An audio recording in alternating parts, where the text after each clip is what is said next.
इस समय मैं आर्य कॉलोनी में हूं, जहां पर आर्य मिल्क प्रोड्यूसर एसोसिएशन के तहत यहां के तबेले आते हैं और यहां पे क्या क्या समस्याएं हैं मैं बताना चाहूँगा। आप देख रहे होंगे कि जो ये चारा है इसकी भी कीमत दिन प्रतिदिन जो है बढ़ती जा रही है, और जिसके कारण आर्य मिल्क प्रोड्यूसर एसोसिएशन के जो लोग हैं उनको काफ़ी कठिनाइयों का सामना करना पड़ता है। भैंसों के रख रखाव की अगर हम बात करें तो उसके लिए भी आप देख रहे होंगे कि कितना जद्दोजहद करनी पड़ती है। लगातार यहाँ पर जो है लेबर होते हैं वह काम करते हैं 12 से 14।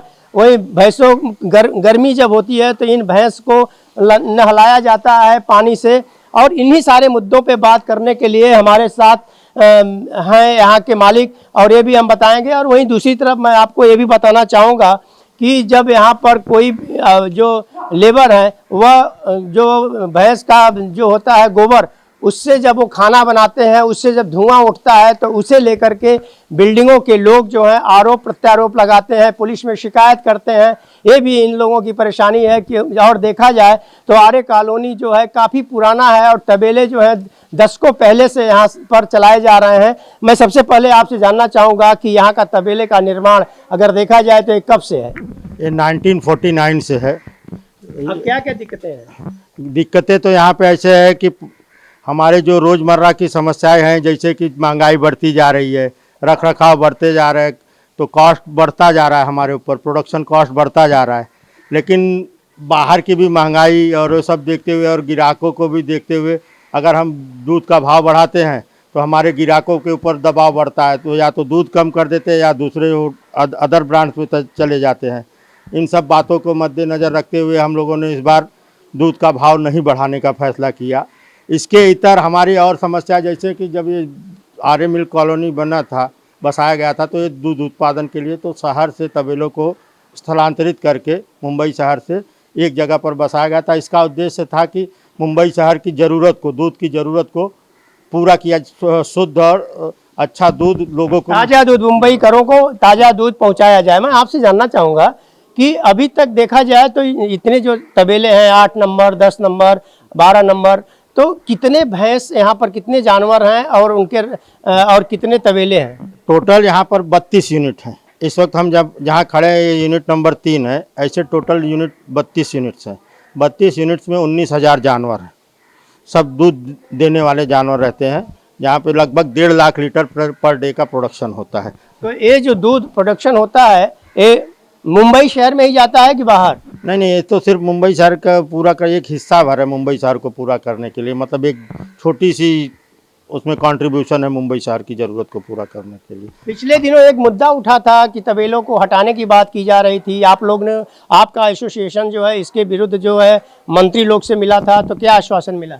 हम असल में बाहर के तबेलों को हटाने के लिए, जो फ्लड आया था 2006 में जुलाई में, तो उस फ्लड इतना भयंकर था कि उसका पूरा दोषारोपण हमारे बीएमसी हो या अधिकारी वर्ग हो, या उन्होंने सिर्फ तबेले वालों को टारगेट किया। उस पूरे फ्लड का आरोप हमारे तबेले वालों पर लगा और उसको एक मुद्दा बनाकर एनजीओ द्वारा हाई कोर्ट में याचिका डालकर उस तबेलों को हटाने का आदेश वहाँ से पारित कराया गया, जो कि सर्वथा, क्योंकि सिर्फ तबेले नहीं थे, वहाँ पे और भी कारण थे फ्लड के, नाले चौक होने के और चीज़ों के, अत्यधिक बारिश होने की।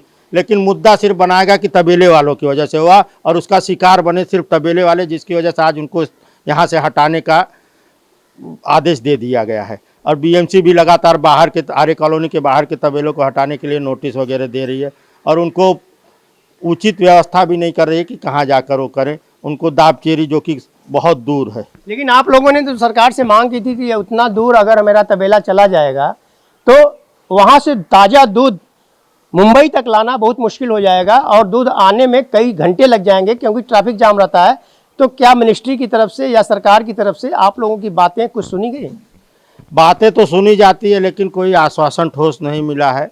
उनका यही है कि तबेले हटने चाहिए। लोगों की नज़र में तबेला एक गंदगी करने का जरिया है मुंबई शहर उपनगर में। तो लोग दूध तो ताज़ा चाहते हैं, सब शुद्ध चाहते हैं, लेकिन तबेला नहीं चाहते। यही विडम्बना है हमारे। लेकिन मैं देख रहा हूँ कि आर्य कॉलोनी तो शहर से एकदम हट के है और आर्य कॉलोनी एक देखा जाए तो यहाँ पर एक वर्षों पुराना तबेला यहाँ पे है जैसा कि आपने खुद ही बताया कि यह तबेला आपके, मैं आपसे जानना चाहूँ कितने पुश्त आपके यहाँ? मैं तीसरी पीढ़ी हूँ इस व्यवसाय में, इस जगह पर। हमारे दादाजी आए थे, फिर पिताजी ने किया, अब मैं संभाल रहा हूँ। तो आप देख रहे होंगे कि ये तबेला है और तबेला में इनकी तीसरी पीढ़ी है।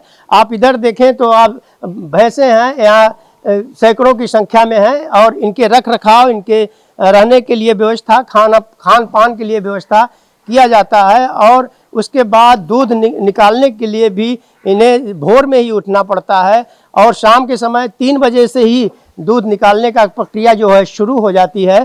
तो इन सारी चीज़ों को देखते हुए जो है इन लोगों की परेशानियां जो है रोज़ बढ़ती जा रही हैं, और जिसके लिए अभी पिछले दिनों एक बैठक का आयोजन मलाड में किया गया था, और उसमें सारे तबेला के जो मालिक हैं उन लोगों ने निर्णय लिया कि जो ताज़ा दूध है इसे जो है वर्तमान समय में इसका रेट न बढ़ाया जाए और उसी रेट पर रखा जाए। वर्तमान समय में मुझे जो मालूम है कि करीब 89 रुपया प्रति किलो के ताज़ा दूध जो है दिया जाता है। लेकिन अगर चारे की बात कर लें या उनके भैंसों के जो पोटेशियम होता है उसकी बात कर लें, जो उनको खिलाया जाता है, या पानी का खर्च होता है, आदि जो खर्च होते हैं उसको मिला के देखा जाए तो इनका कहना है कि वह इस समय देखा जाए तो लॉस सह करके दूध मार्केट में डाल रहे हैं, क्योंकि इनके आए दिन जो है जो बड़े पैमाने पे दूध लेते हैं वह लोग दूसरा ब्रांड के दूध पे चले जाते हैं, ठंडा दूध लेना शुरू कर देते हैं। इन सारी चीज़ों को देखते हुए